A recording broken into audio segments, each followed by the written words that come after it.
Bonjour à tous, j'ai le plaisir de modérer cette table ronde. Je m'appelle Florent Souillot et je travaille plutôt côté éditeur sur le numérique. Je vais d'abord essayer d'introduire un petit peu le débat qui va nous occuper avant de donner la parole aux intervenants. On va continuer ici à parler de ce qu'il y a entre les deux bouts de la chaîne numérique, entre le lecteur et l'auteur, un peu dans le sens de la description qu'a fait Ron des différents acteurs commerciaux sur le numérique. Et donc donner ici la parole à deux acteurs intermédiaires, les distributeurs et les libraires, en s'attachant à la façon dont les travaux de normalisation, EDR Lab mais plus largement, peuvent les concerner aujourd'hui. Alors en réfléchissant un peu à cette table ronde, je me disais que le libraire et le distributeur poursuivaient des objectifs pas forcément semblables, mais complémentaires, du point de vue de la structuration de la chaîne du livre numérique. D'un côté, le distributeur aime la standardisation, le distributeur se nourrit de cette standardisation, il en a besoin. Plus il a d'éditeurs, plus il a de libraires, plus il justifie son rôle d'intermédiaire logistique avec différents services et différentes prestations de services. À l'inverse, et sans que ce soit encore une fois une opposition, le libraire cherche à conforter sa place de marché, à valoriser sa clientèle et à développer sa plateforme. Donc a priori, il n'est pas immédiatement concerné par la standardisation. Ces deux objectifs, on va dire aujourd'hui, les conditions sont-elles réunies pour atteindre ces deux objectifs pour ces deux métiers? Première réponse est que visiblement non, puisque dans le meilleur des cas, et on le verra dans les différents marchés ici qu'on va décrire, la vente de livres numériques hors opérateur intégré atteint au mieux peut-être 20% du chiffre d'affaires. Souvent, elle confine même à zéro. Donc c'est ce dont on parlait tout à l'heure et ce que Ron décrivait très bien aux États-Unis. Est-ce qu'aujourd'hui, on en est réduit à être des plateformes qui sont uniquement des intermédiaires vers le filter bubble qu'on a bien vu tout à l'heure. Donc de ce point de vue-là, il y a une urgence à réagir collectivement et votre présence ici montre que c'est le cas et montre que ces sujets sont en train d'être emparés par les différents acteurs. Peut-être juste deux points sur les tendances que je perçois moi du marché du livre numérique et qui peuvent aider un peu aux questions qu'on va se poser ici. La première tendance, c'est la désintermédiation, l'intégration, on va dire, des fonctions. Distributeurs et libraires, ce sont des métiers, on en reparlera tout à l'heure. Le numérique et les nouveaux entrants entrent avec une promesse d'innovation technique, avec des rentes de situation dont on parlait hier avec Nicolas Georges, qui, de fait, répondent à la promesse générale du numérique de supprimer les intermédiaires entre un auteur et son lecteur. Donc vous avez à la fois des opérateurs qui sont prestataires de services, opérateurs de plateformes, fournisseurs de matériel de lecture, fournisseurs de logiciels de lecture, libraires, etc., etc. L'autre tendance que je perçois, c'est la concentration. On ne va pas y revenir, on en a déjà beaucoup parlé ici. C'est-à-dire le fait que des places de marché puissent concentrer l'essentiel d'une activité commerciale via des dumpings commerciaux, via la prééminence de systèmes économiques propriétaires, via des rentes d'innovation, encore une fois. Au mépris de la standardisation et du développement, on va dire, partagé d'un marché. Donc ces deux tendances, désintermédiation, concentration, vont guider un peu nos questionnements. Précisément face à ce constat, l'objectif de EDR Lab est de réconcilier ou de concilier le commercial, dont vous avez d'éminents exemples ici et spécialistes, et la standardisation. Donc c'est un enjeu qui est très fort et qui montre qu'aujourd'hui, un des enjeux principaux pour nous est de pouvoir réconcilier ces deux choses et de montrer que commercialement, il n'y a pas d'ambiguïté, il n'y a pas de contradiction entre les objectifs commerciaux de diffuseurs, de distributeurs, de libraires et la standardisation technique. L'interopérabilité est au centre de la charte d'EDR Lab. C'est ce qui lie ses partenaires. On parlait hier d'LCP, on voit bien qu'elle imbrique les fonctions de distribution, de librairie, de fournisseurs d'applis de lecture. Et donc que de ce point de vue-là, un développement est forcément équilibré. On n'est pas dans un système centralisé où on a d'un côté des clients finaux, de l'autre un intermédiaire technique, où le libraire ne voit pas le client final, ne peut gérer par exemple que le SAV dans le cas d'Adam. Donc si vous êtes là aujourd'hui, c'est que l'interopérabilité est un objectif prioritaire pour vous. Votre présence le prouve. C'est aussi un objectif commercial. Et en ce sens, EDR Lab est vraiment soutenu et par des distributeurs et par des libraires. En témoigne le soutien qu'a apporté le Cercle de la librairie, avec Denis ici présent, dans la fondation d'EDR Lab. Donc j'arrête ici, je vous présente rapidement les intervenants qui pourront témoigner des différents marchés sur lesquels ils agissent. Donc je vous présente Jean-Philippe Bougie, qui travaille chez Demarc, qui est le lead développeur de l'entreprise canadienne Demarc, qui est l'opérateur technique de distribution, et qui fournit des solutions pour différents distributeurs au Canada, en Italie, en Espagne et en France. Il est aussi le co-auteur de la spécification LCP, dont on parlera peut-être aussi tout à l'heure. Bente Frank Settervold, de Bookbazen, qui est la directrice des opérations de Bookbazen, donc principal distributeur diffuseur de livres numériques et de livres audio en Norvège, membre du board de Ridium et représentante de Ridium au sein du board de DR Lab. Francesca Noia, qui dirige les relations éditeurs de la plateforme de distribution-diffusion eDigita en Italie. On accueille aussi des libraires. Philippe Goff, il est le fondateur et le directeur de la librairie Graffiti à Waterloo, en Belgique, et le responsable du portail Librel, qu'on va voir tout à l'heure. Il est aussi le président de l'AILF, Association internationale des libraires francophones. Et enfin, Denis Mola, que je ne vous présente pas, vu qu'il nous accueille ici depuis 2 jours maintenant, qui est le directeur général de la librairie Mola, et aussi le président du Cercle, qui a beaucoup investi et participé à la fondation de DR Lab. Donc je vous propose de partir, parce que déjà Bente a un engagement, donc on doit nous quitter un peu plus tôt, de la chaîne de distribution et de la descendre du distributeur jusqu'au libraire, en demandant d'abord à Bente et à Jean-Philippe un peu où ils en sont des travaux qu'ils ont faits sur la standardisation et où ils en sont de l'intégration de ces développements dans leur calendrier. Oui, alors je pense c'est moi qui vais démarrer. Donc juste quelques mots pour commencer concernant Bookbazen, qui nous sommes, ce que nous faisons. Alors Bookbazen est un distributeur d'e-book, c'est le principal en Norvège. Nous sommes environ 100% du marché. Donc quand je dis principal, c'est vraiment principal. Donc, mais c'est un petit marché pour l'instant en Norvège. Donc tous nos e-books que nous distribuons sont dans le format EPUB. On a quelques titres en PDF, mais c'est peu significatif. Nous avons des titres en EPUB 2, EPUB 3 aussi. Donc nous avons les 2 formats pour notre distribution. Alors, ce qui est différent sur le marché norvégien, c'est que nous avons plus de 90% de nos livres qui sont distribués avec un watermark, donc une marque filigrane, si vous voulez. Donc, il n'y a pas de DRM restrictif sur les titres norvégiens. Mais les Norvégiens aiment beaucoup lire en anglais aussi. Ils aiment beaucoup lire en anglais, ils le font beaucoup. Donc, on a quand même Adobe Content Server pour le DRM restrictif sur les titres que nous distribuons en anglais. Amazon est quasiment pas présent en fait en Norvège en ce qui concerne la vente de titres en norvégien. C'est parce qu'ils n'ont pas ces éléments dans leur catalogue, ces produits dans leur catalogue. Dès que les éditeurs ont exigé qu'ils les obtiennent auprès de Bookbazen, qu'on soit utilisé nous comme distributeurs, et ils ne veulent pas le faire pour l'instant. Donc la raison de cela,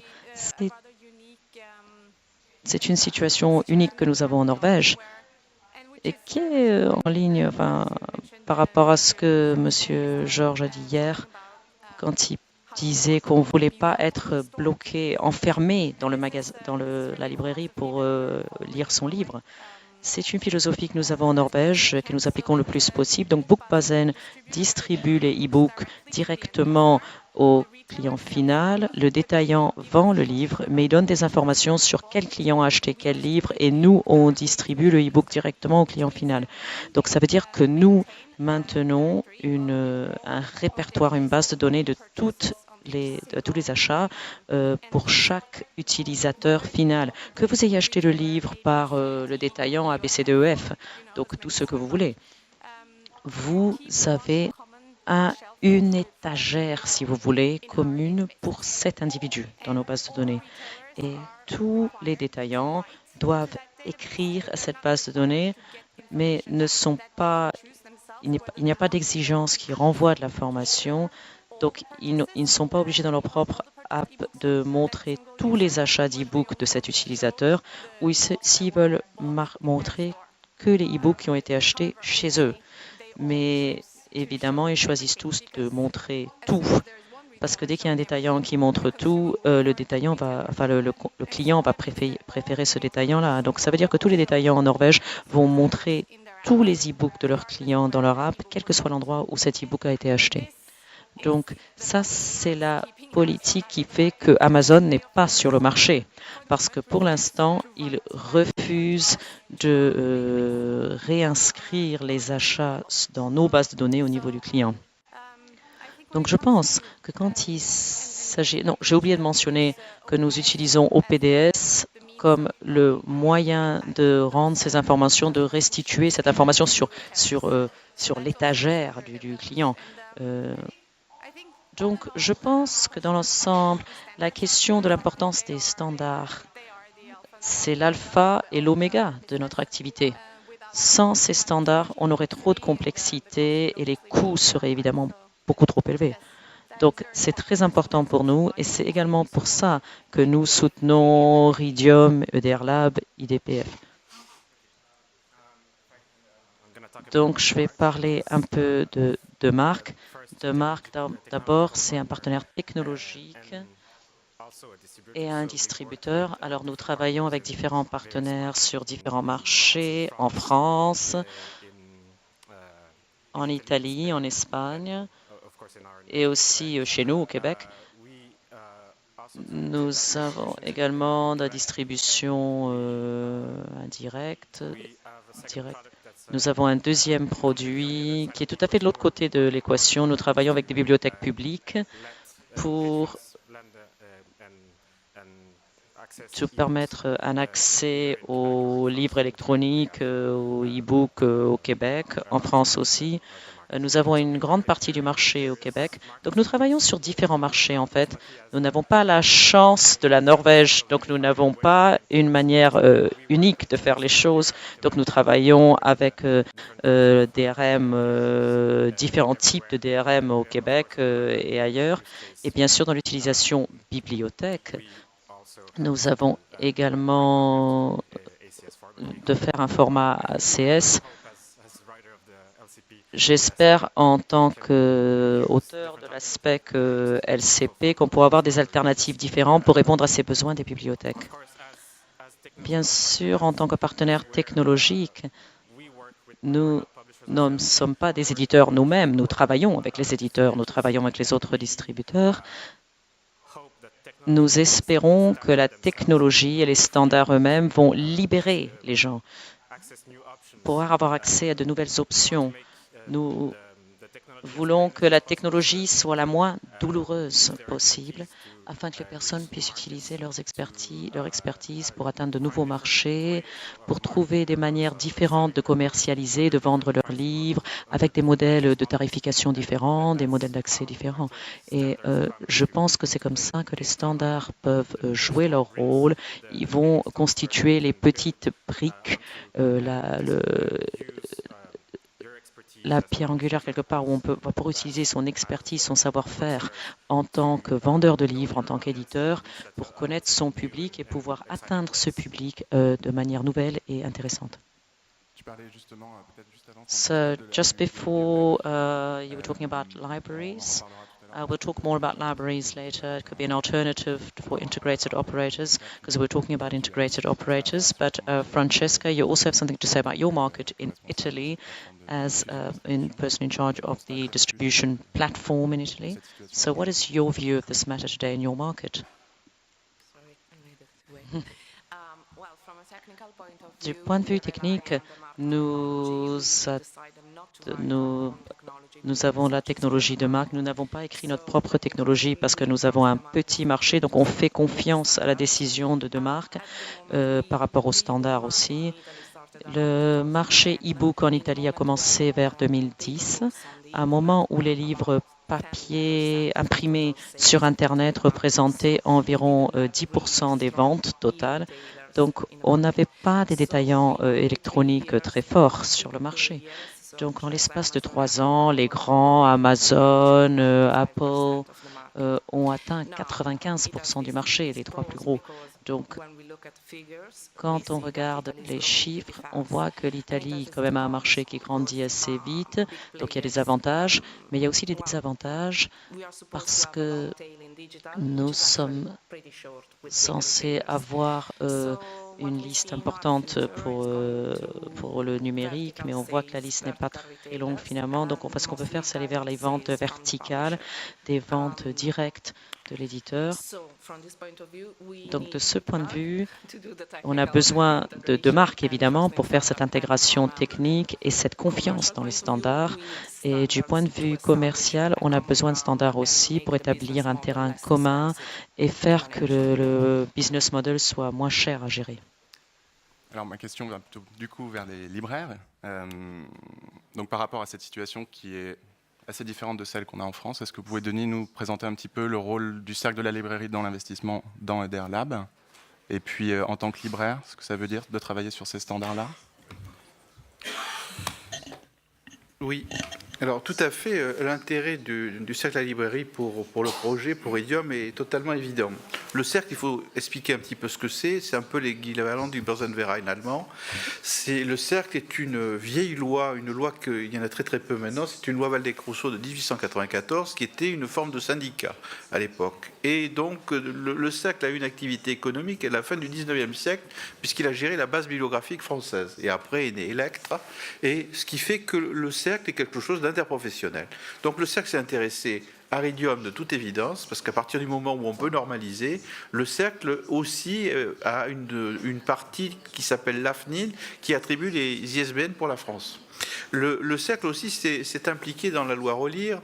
La loi Relire, c'est les œuvres indisponibles récentes, mais qui sont toujours sous droit, c'est-à-dire qu'elles n'existent plus sous forme papier. Et donc, Electra possède 100% du capital, a investi 1 600 000 €, et avec des fonds de la Caisse des dépôts et consignations et du Grand Emprunt, qui ont permis de développer, en partenariat avec la BNF, cette numérisation.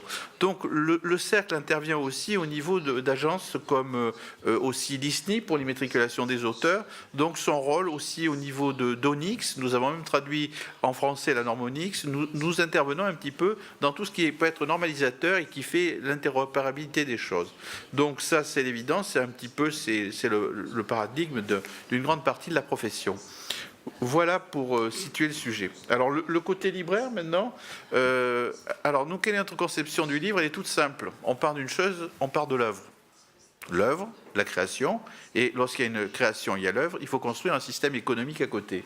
Donc, le livre papier, c'est le milieu c'est Gutenberg il y a très longtemps, et puis est arrivé le numérique. Même si j'ai des choix pour un support plutôt que l'autre, c'est le client, ça c'est le côté marketing des choses, qui aura sa décision. Le tout, c'est qu'il puisse bénéficier de la meilleure qualité possible de service. Notre conception aussi de libraire, elle est très simple. C'est un fond très large. Ici, à Bordeaux, en bas, nous avons 180 000 références et nous avons 18 km de rayon bout à bout. Et à partir du moment où il y a énormément de références, ça devient compliqué. Donc, il faut des libraires. Nous avons 55 libraires. 55 libraires avec un niveau de recrutement universitaire. Nous avons même 3 agrégatifs dans la librairie. Donc, ce côté associé, le contenu, qui est le point de départ, et ça j'insiste beaucoup, on a construit tout un système autour. Et ça aussi, on pourra le projeter vers l'extérieur par Internet. Donc on a un site qui maintenant est un petit peu âgé puisqu'il a 15 ans, donc sa structure n'est pas trop visible par les moteurs de recherche, mais on a eu un deuxième site qui était destiné aux collectivités avec du web service, et un troisième site dont je vais vous parler après. Mais cette année, à l'occasion de nos 120 ans, nous refaisons un site qui va englober tout ça, être écrit d'une manière très moderne, et qui va pouvoir comme ça diffuser plein de choses. Alors pour être visible, c'est bien sûr par le nom, mais ça ne suffit pas. Donc, il y a quelque temps, on a essayé de mettre sur le net ce qui se passait ici, dans cette salle qui existe depuis 1984. Nous recevons à peu près 230 à 240 auteurs par an. Donc, on a commencé par, ma foi, les enregistrer d'une manière un petit peu aléatoire. Même j'ai retrouvé l'autre jour une cassette, c'était encore à l'époque des mini-cassettes de Leclésio, il n'était pas encore prix Nobel, et c'est très intéressant, c'était sur la quarantaine, son roman, et ses propos sur Bordeaux, puisqu'il s'était embarqué de Bordeaux lorsqu'il était parti en Afrique. Et puis on a systématisé ça, donc des enregistrements, on a fait des podcasts. Une fois qu'il y a les images, le son, on rajoute des images. On fait aussi des clips avec des auteurs. Tous les auteurs ne viennent pas à Bordeaux, donc on a une correspondante permanente à Paris qui nous envoie des images et qui tourne, etc. On a fait des directs, vous voyez, avec la régie vidéo. Et puis on s'est rendu compte, on a reçu il y a quelque temps, un petit peu, parce qu'on a l'Argus de la presse, qu'une société de conseil nous citait pour parler d'inbound marketing. Alors on ne savait même pas ce que c'était. C'est un peu comme la prose avec M. Jourdain. Mais finalement, on fait du marketing viral. C'est-à-dire qu'avec beaucoup de métadonnées, associées aux auteurs, aux titres des livres, aux éditeurs, mais ma foi, les moteurs de recherche nous voient, et puis on fait une espèce d'entonnoir. Donc les gens viennent sur le site, on en fait des prospects. Et une fois qu'on a fait des prospects, on essaie d'en faire des clients. Donc tout ça avec la même idée, vive le livre, vive les auteurs. Et c'est vrai que vous avez évoqué le problème de l'intermédiation. Moi, je suis... s'il y a des auteurs qui ont envie d'écrire et s'adresser directement à leur lecteur, pourquoi pas. Il y a eu quelques exemples récents de grandes réussites comme ça, d'écriture sans intermédiation. Mais finalement, ils ont trouvé un éditeur réel pour avoir un réseau qui était le réseau habituel. Donc... tout est possible. C'est sûr que sans intermédiation, il n'y a plus besoin d'éditeurs, de libraires, de critiques littéraires, de plus grand monde, voilà. Donc même de bibliothécaires. Donc pourquoi pas. Vous parlez du référencement justement. Je crois que Philippe a pas mal d'exemples là-dessus via ce qu'il fait avec les libraires francophones en Belgique. Oui. Enfin, donc bonjour. Donc moi je suis bien sûr libraire. Je n'ai que 43 000 références en librairie et pas 180 000. Mais ce n'est pas pour parler de ma librairie que je suis venu ici, c'est plutôt pour parler du boulot que je fais qui consiste à fédérer d'autres libraires. En fait, le portail librel.be qui a été initié à la demande du ministère de la Culture à Bruxelles, voilà, c'est le portail ici. Ce portail regroupe une trentaine de libraires de la partie francophone du pays. Je parle au nom des libraires francophones, dans la mesure où les deux marchés, le marché flamand et le marché francophone, sont très étanches l'un par rapport à l'autre et les pratiques commerciales sont assez différentes. Donc une trentaine de libraires, mais dont la plupart sont de très petits libraires. Le principal libraire que nous avons, qui représente un certain chiffre, un chiffre plus important, certains d'entre vous le connaissent, c'est la librairie Tropisme à Bruxelles. Mais c'est le plus gros, le plus important de nos membres. Alors fédérer une trentaine de libraires, c'est un peu compliqué parce qu'il y a tout un travail de médiation et de conviction à faire pour les amener au numérique. La plupart des libraires, moi je voudrais prendre, si vous voulez, je ne suis pas un expert du numérique, hein, je m'y intéresse bien sûr fortement, mais je prends le problème dans l'autre sens. Il y a non seulement le lecteur qui veut rentrer dans le numérique, mais il y a également le libraire qui veut rentrer dans le numérique, et le petit libraire qui veut rentrer dans le numérique, qui ne fait pas un chiffre d'affaires très important. On a constaté très rapidement que chacun individuellement, la vente du numérique ne représente rien. Ma librairie n'est pas visible sur le net, si vous voulez, si je veux vendre. Donc on s'est fédéré, on a créé une marque commune qui s'appelle donc librel.be. Pour cela, on s'est rendu compte que rentrer dans le numérique, c'était coûteux. Et donc, plutôt que de créer quelque chose, de réinventer la roue, de mal la réinventer, on s'est adressé à un prestataire extérieur avec lequel on a établi un contrat, si je puis dire, de collaboration. C'est-à-dire qu'on a établi un cahier des charges assez pointu et on travaille en collaboration avec ce prestataire qui est Ipagine, qui est présent ici et qui nous satisfait beaucoup parce que nous avons un dialogue permanent avec lui. Donc, pour faire avancer le portail et le dossier. Alors, au-delà de ces difficultés, je dirais, d'ordre technologique et donc financier aussi, il y a une autre difficulté qui est de se faire reconnaître en tant que groupement de libraires. Nous sommes, le marché francophone en Belgique est petit, un peu comme le marché norvégien. D'ailleurs, nous représentons 4 millions d'habitants, 4 500 000, je pense. Je pense que la Norvège ne doit pas être très loin de ça non plus. Mais c'est un marché différent du vôtre. Si vous êtes adossé peut-être au marché anglophone, parce que nous sommes adossés au marché français, bien entendu. Donc nos fournisseurs sont français. Nous vendons aussi des livres anglais, des livres néerlandais, mais c'est plutôt, c'est pas très important. Donc la difficulté de se faire reconnaître en tant que groupement.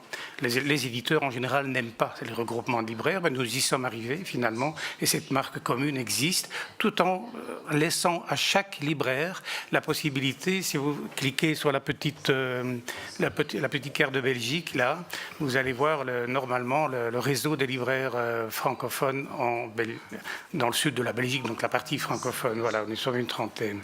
Alors, évidemment, si c'est difficile pour le libraire d'entrer dans le numérique, dans le marché tel qu'il existe, c'est également difficile pour le lecteur.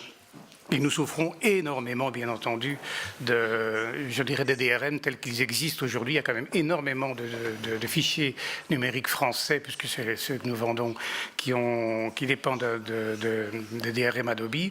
Et donc, il y a tout un travail de pédagogie à faire auprès des lecteurs et des clients.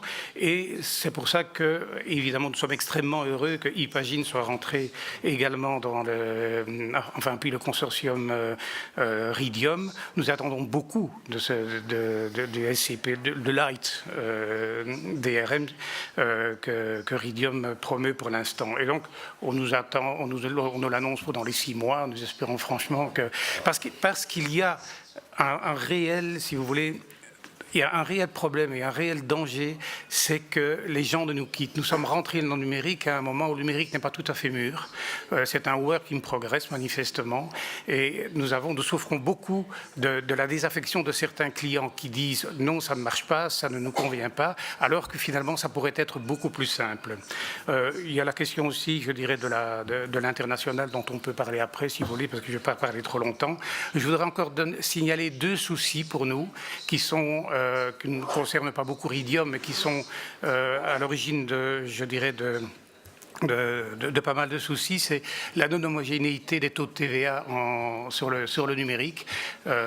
Autant je souligne, je dirais, le courage de la France qui a aligné le numérique, la TVA sur le numérique sur la TVA du livre papier. Donc en France, c'est équilibré, même. Ils sont en contravention avec la législation européenne, mais ils forcent les choses. Le problème, c'est que pour nous, Belges, comme nous vendons des fichiers numériques français, nous sommes soumis à une TVA haute de 21%. Donc, autant vous dire que sur un prix fixe, nous avons une marge tout à fait négligeable. Donc, ces problèmes de TVA sont extrêmement embêtants. L'autre, c'est la territorialité, mais j'y viendrai après peut-être quand on abordera... voilà. Alors, dernière chose je termine ma petite présentation ici. Dernière chose, évidemment, c'est que puisque c'est un work in progress, nous saluons aussi avec évidemment satisfaction le rapprochement, ou en tout cas les démarches qui sont entreprises d'un rapprochement entre ePagine et le cercle de la librairie. Nous pensons que les prestataires demain doivent être plus forts dans un marché qui est extrêmement concurrentiel.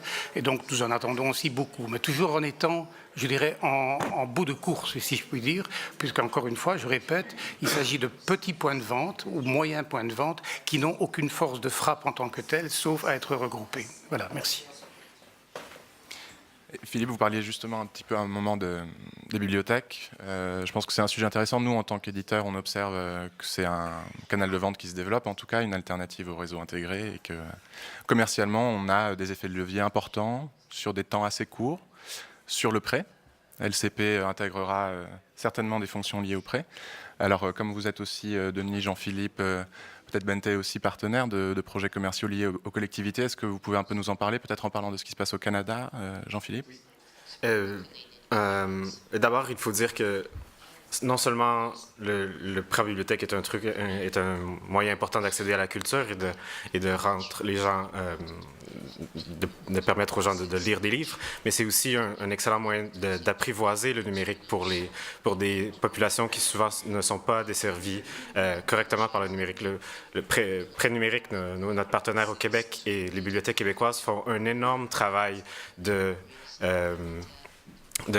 formation, d'apprivoisement, de suivi avec les usagers, souvent des usagers plus âgés ou au contraire des usagers plus jeunes qui ne sont pas habitués à la technologie, oui, Adobe c'est difficile, mais qui ont encore plus de freins à ça.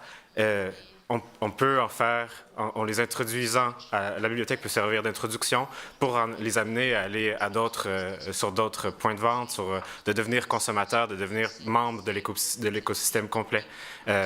Au Québec, en particulier, le prêt numérique en général en bibliothèque fonctionne extrêmement bien. Les éditeurs sont ravis. Les bibliothèques achètent énormément de titres et les titres se lisent beaucoup. Donc, pour une population entre 7 et 8 millions d'usagers, nous avons récemment dépassé plus de 2 millions de prêts sur un programme de 3 ans. Et ça croît exponentiellement. Et en particulier, on a d'excellents retours des usagers dans les bibliothèques qui, eux, sont très satisfaits de l'offre de service et de l'accessibilité que ça donne.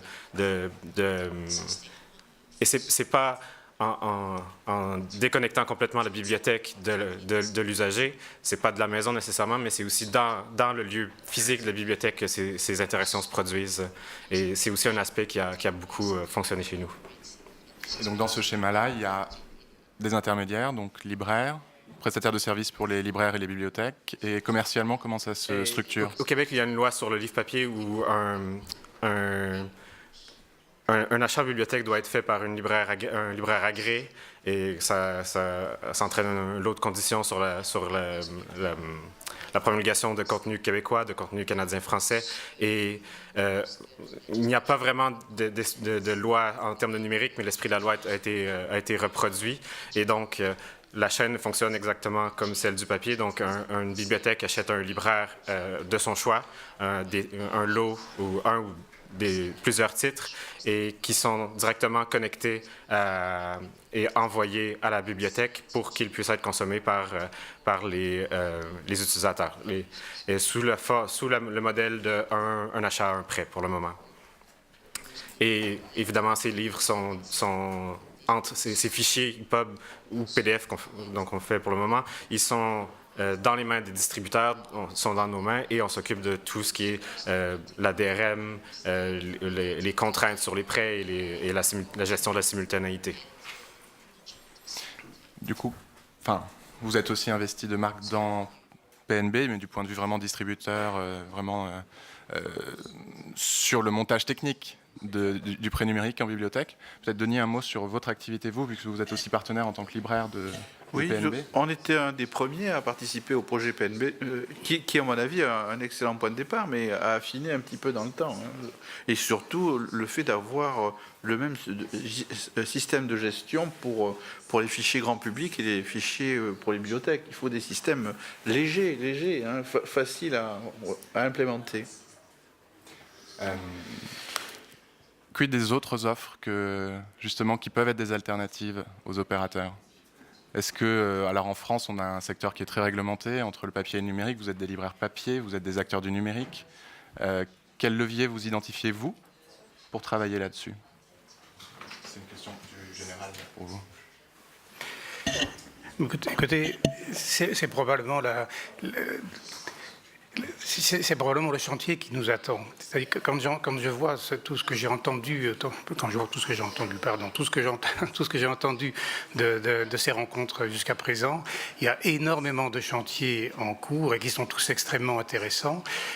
Mon problème à moi en tant que libraire, si vous voulez, c'est de trouver la jonction entre mon métier, essentiellement métier de papier à l'origine, et qui intègre le numérique maintenant, et tout ce qui est en train de se faire. Je trouve qu'il y a une innovation très forte dans le domaine du numérique. On ne la voit pas beaucoup encore arriver vers le consommateur. En Belgique, nous avons créé un partenariat, le PILEN, qui est le partenariat interprofessionnel du livre et de l'édition numérique, dont la représentante Morgane est ici, que je salue, extrêmement dynamique, elle organise énormément de rencontres, énormément de formations sur le numérique, et en fait on voit énormément de start-up qui naissent et qui inventent de nouveaux produits, si vous voulez, et on ne voit pas très bien comment ces produits peuvent nous concerner directement en tant que libraire. Donc c'est vraiment, je trouve des chantiers qui devront être développés en collaboration avec nos prestataires, bien entendu, parce qu'il y a une réelle créativité et nous ne savons pas comment joindre, si vous voulez, les deux. C'est un vrai souci. Un tout petit mot encore sur le PNB. Le PNB a le grand avantage de préserver la chaîne de la librairie. Il vient du Canada, c'est le Québec qui l'a inventé. Il est adapté pour le marché francophone, le marché français et belge francophone qui est assez connexe, comme je l'ai dit. Et donc, c'est le gros avantage. Nous voyons évidemment parfois avec inquiétude arriver les pure players dans ce marché-là, qui sont des revendeurs qui ne sont pas libraires papier, mais qui sont pure players, donc qui arrivent aussi dans le PNB. Ça, c'est un peu une inquiétude que nous voulons soulever. Alors pour la suite, tout simplement, c'est toujours le même point d'état, c'est une obsession chez moi, c'est-à-dire que c'est la manière de mettre en valeur le livre, la création. Donc après, tout ce qu'on peut inventer. C'est-à-dire qu'avec le numérique, il y a aussi des outils qui vont pouvoir aller ailleurs, du côté du moissonnage, pour trouver de l'information, pour aller aussi vers les réseaux sociaux, avec le lien qui sera ou le nom de l'auteur, maintenant Disney bientôt, ou le livre lui-même, et que finalement on puisse rebondir dans tous les sens et lire soit un livre papier, soit aller vers des fichiers numériques, dans lequel aussi tout est standard et on a une norme. Donc imaginez dans la musique qu'on n'ait pas le même P3, mais on est plein de normes, ça serait terrible. Il faudrait changer à chaque fois de lecteur pour pouvoir écouter quelque chose. Ça serait, c'est inimaginable. Finalement, dans le grand public, on n'a pas encore fait ce rapprochement entre la musique et la lecture. Ça serait loufoque et mal vécu dans le domaine de la musique, alors que dans le livre, c'est un état de fait. Sur vos marchés à vous, par exemple, qui sont assez différents du marché français, nous, on a une réglementation, on a un cadre, disons, qui est particulier. Quel modèle d'affaires vous percevez et sur lequel les travaux qu'on mène ici peuvent vous intéresser au premier chef? Alors, je pense que dans le cas des bibliothèques, en Norvège du moins, je pense que la LCP pourrait résoudre le problème qu'ont nos détaillants actuellement, parce que pour des livres imprimés, ce sont les libraires en fait, qui vendent les livres aux bibliothèques. Par contre, pour les livres électroniques, parce qu'en fait, il n'y a pas de normes, de solutions standards, les éditeurs vendent leurs livres directement aux bibliothèques à travers une centrale d'achat pour l'ensemble des bibliothèques qui ont une application propriétaire avec un DRM propriétaire. Donc en fait, on a créé un monopole. Un monopole a été créé pour le marché des bibliothèques et c'est une préoccupation, bien sûr, pour les éditeurs en particulier, mais aussi en particulier pour les libraires qui sont prisonniers de ce système. Et donc, je pense que le LCP va être utilisé pour le marché des bibliothèques. C'est pour ça que nous soutenons le développement. Mais par contre, pour le marché commercial, c'est moins pertinent pour nous, à moins que, bien sûr, tous les éditeurs en langue anglaise choisissent la LCPS comme norme. Alors, pour l'Italie, le marché des bibliothèques est relativement petit. Nous avons des intermédiaires, des fournisseurs de services pour les bibliothèques qui ne traversent pas encore avec le DRM. Alors, le prêt digital le prêt numérique ne fonctionne pas tellement parce que les bibliothèques pensent que gérer les clients, en particulier avec le DRM, est encore trop cher. Ils ne sont pas préparés, il n'y a pas de formation. Ils sont souvent aussi avec des difficultés budgétaires constantes. Donc, alors, une solution qui serait plus facile serait d'avoir un autre système DRM qui permette de gérer les prêts. Alors, nous avons aussi un énorme programme de piratage. Donc là, qui est un énorme problème que nous essayons de voir. Et donc, nous allons avoir besoin de systèmes beaucoup plus forts pour soutenir d'autres business models, mais aussi pour protéger la création des universités, d'autres auteurs. Et peut-être que donc chez nous, c'est un peu plus complexe que dans d'autres systèmes. Jean-Philippe, peut-être juste sur la partie... donc là, on parlait des DRM. Comment tu apprécies le fait que le modèle canadien se soit développé autour d'Adobe, quand même, pour le prêt, que LCP va arriver? Comment tu penses que la transition va pouvoir se gérer entre ces deux modèles? Est-ce que ça va coexister? quels impacts tu vois de ton côté? Je pense qu'on n'aura pas le choix pendant plusieurs années, je ne sais pas combien de temps, d'avoir un modèle hybride. Premièrement, parce que les liseuses ne seront pas encore prêtes. Les gens vont vouloir encore utiliser leur liseuse. Il faut respecter ce choix du lecteur d'avoir son propre device, d'avoir sa propre application. Et donc, on devra vivre avec un certain temps. Évidemment, les gens dans les bibliothèques québécoises redoutent principalement les coûts reliés au DRM commercial et espèrent qu'une solution comme LCP soit suffisante pour réduire toutes les craintes des éditeurs en permettant le libre utilisation de DRM. Et évidemment, ont toujours cette crainte d'avoir affaire à un seul vendeur et donc de ne plus avoir la pérennité de leurs œuvres. Et c'est un des grands partenaires du projet des bibliothèques, c'est les Archives nationales du Québec, qui ont donc ce rôle d'archiver la culture québécoise, et une solution propriétaire et principalement externe au pays, c'est toujours quelque chose qui les rend très craintifs. Ils ont peur que nous arrêtions nos activités dans ce domaine, que tous leurs achats, tous leurs acquis disparaissent du jour au lendemain. Et c'est aussi pour ça que des standards doivent se développer et dans une transition, espérons-la rapide, mais qui devra se faire dans une approche mixte. Ok, merci. Je crois qu'il nous reste quelques minutes pour des questions. Je pense qu'on a soulevé plein de problématiques différentes, donc j'imagine que vous avez, vous aussi, des questions sur ce qu'on vient d'évoquer.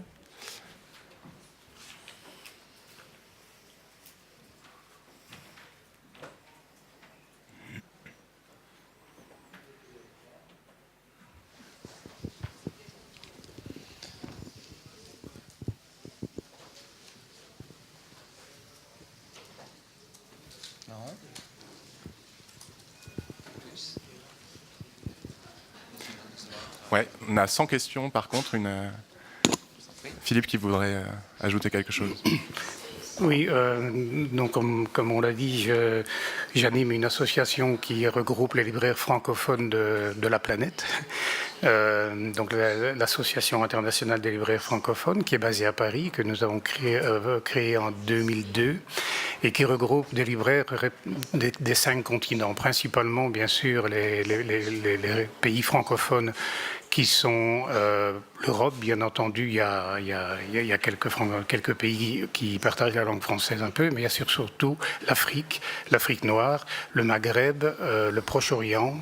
Les situations qui sont évidemment assez catastrophiques aujourd'hui, mais nous avons également des libraires francophones en Amérique latine, en Australie et en Asie. Et en fait, le grand souci pour ces libraires, c'est l'arrivée du numérique, bien entendu, et la non-accessibilité au numérique à cause des territorialités. Vous savez, en fait, il est plus facile de vendre un livre papier que de vendre un livre numérique si on veut le vendre à Hong Kong. Le seul souci pour le transporter à Hong Kong, c'est précisément les coûts de transport. Mais pour un livre numérique, c'est extrêmement compliqué parce que les livres sont protégés par des territorialités. Et c'est aussi un chantier sur lequel nous désirons travailler pour permettre justement aux libraires qui sont disséminés sur la planète de vendre ces fichiers numériques et notamment de les vendre aux bibliothèques. Donc c'est le prêt numérique en bibliothèque aussi qui devrait pouvoir être possible dans les régions où le français est pratiqué, dans les alliances françaises, les instituts français, les médiathèques, etc., qui sont un marché très important. Ce que je veux dire par là, si vous voulez, c'est que en fait, de notre point de vue, nous, libraires, quand on se confronte au marché du numérique, on se rend compte qu'il y a pas mal d'obstacles à franchir. Voilà. Merci. Je voudrais rebondir sur cette question de la disponibilité du livre numérique à l'étranger. Et ça concerne aussi les territoires d'outre-mer, d'ailleurs, qui ont, certains d'entre eux, des difficultés d'accès au livre numérique. Au syndicat national de l'édition, on est très conscient du problème. J'en ai discuté à une réunion avec les membres de votre association. Et on a commandé justement pour essayer d'adresser cette problématique et puis de trouver des solutions et d'avancer, parce que c'est quand même un non-sens complet de ne pas pouvoir diffuser le livre français sous forme numérique à l'étranger. C'est complètement contre-intuitif. Donc on a commandé au BIEF une étude qui a été livrée il y a quelques semaines pour essayer d'avoir un panorama complet de la situation et identifier, parce qu'en fait c'est pas... on sait que ce ne sont pas seulement des problèmes de droit et d'autoriser les revendeurs à vendre sur tel ou tel territoire. Il y a toute une espèce de millefeuille de problèmes et on a voulu identifier, quantifier, et donc on a maintenant un document qui pour nous n'est pas du tout un aboutissement, mais qui est une base de travail. Et c'est une question dont le SNE et on l'espère les autres acteurs de tout l'écosystème vont se saisir et sur lesquels on a vraiment la volonté très très ferme de progresser rapidement. Voilà. Super. Merci. Très bien, merci. S'il n'y a pas d'autres questions, non, je pense qu'on peut vous remercier pour cette table ronde.